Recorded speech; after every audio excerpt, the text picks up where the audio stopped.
lot of misconceptions about me. I would say the biggest misconception, first of all, is that I'm gay. Shout out to the LGBT community. Like, I don't have anything against gay people, but me personally, I am not gay, and everyone thinks that I'm gay. I guess because the way I dress, the way I behave, I'm aggressive. I come across very strong. I'm, you know, a woman who knows what she wants. I'm confident, and sometimes people are intimidated by that. So they're like, they put me in the gay category, but I love men and I'm not gay at all. But yeah, you know, people think that. And secondly is that I'm not fun and loose and I'm very mean, and I'm not like that. Like, I love to joke, I love to laugh, I love to have a good time. I'm definitely not uptight. But I'm a woman and I'm gonna choose the kind of woman I'm gonna be. Nobody's gonna tell me like, oh, you a woman, you need to wear heels, you need to dress like this, you need to be soft spoken, you need to be like, nah, I rap, I'm out here, I'm gonna be tough, and you're gonna accept it. Those are the biggest misconceptions, is that I'm not nice and that I'm a butch, I guess, or a dyke, I don't know.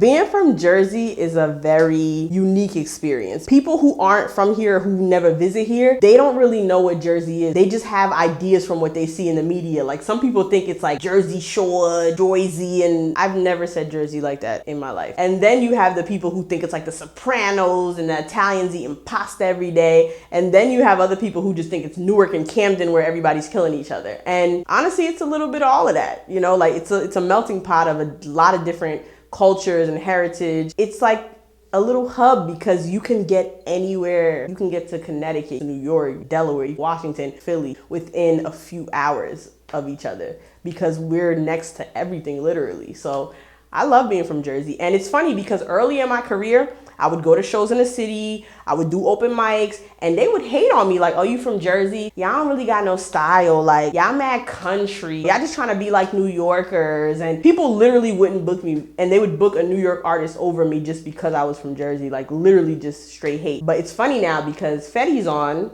and now Jersey's just so popping to everybody. But we've been popping, and y'all hella late. Bruh. My biggest pet peeves, I got a few of them, but my biggest pet peeve is probably know-it-all. People who just think they know everything. Nah, that's not how it's done. Nah, you gotta do it like this. There's always room to learn. The richest person in the world, the most influential people in the world, the guy with the best IQ in the world, he can still learn something from somebody. So don't walk around life acting like you're too good to learn from people, because God gave you one mouth and two ears so that you could listen more than you talk. So definitely learning from people is important, because people who just be trying to act like they know everything and want to be super experts, you really just come across insecure. And what also annoys me are people who are moochers. People who just come to the table with nothing but they goddamn plate, trying to eat everything that you got, take everything that you've worked hard for. Let's negotiate. Bring something to the table. Oh, I got some biscuits. Oh, you got some gravy. Oh, I got some mashed potatoes. Let's cooperate and let's try to make something work. I don't know. I just don't like people who are moochers. So that's definitely one of my biggest pet peeves.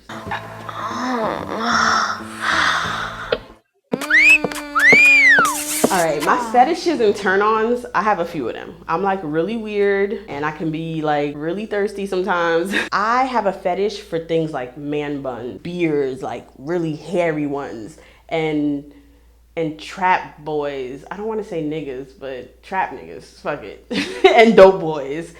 And things like that. Like, I don't know, I just feel like guys like that who just be on the street and be gang banging and selling drugs, like, they're a good fucking time. I'm not advising all women to go and sleep with like trap niggas and drug dealers and all of that and gang bangers. Like, all I'm saying is that I can shake and move and handle that situation, because you don't want to end up behind bars trying to beat a case 25 years because they didn't caught some coca burner in your whip. Some women ain't built for this shit. I'm built for it. So that's why I'm able to handle and be able to chill with the dope boys and stuff like that. But I wouldn't advise it to all women, but they're so sexy. You go to the strip club with some dope boys, like, you having the best time of your life. You hear me? And I'm here for it. So yeah, those are definitely my biggest turn-ons.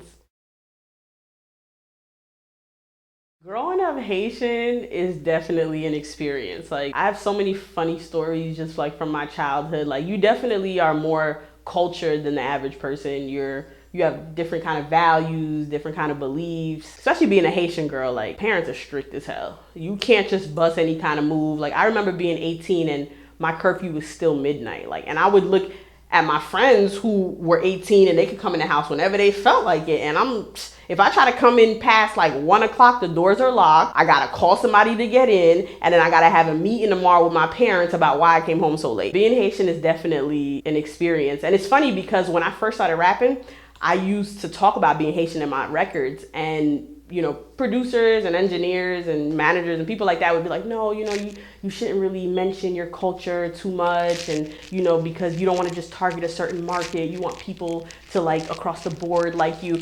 And I felt like, well, but that's what makes me unique. That's what sets me apart. And it's funny now because many years later, like being Haitian is like the cool thing, but at that time, like, shoot, having to come in the house at midnight, that shit was not cool. I was upset.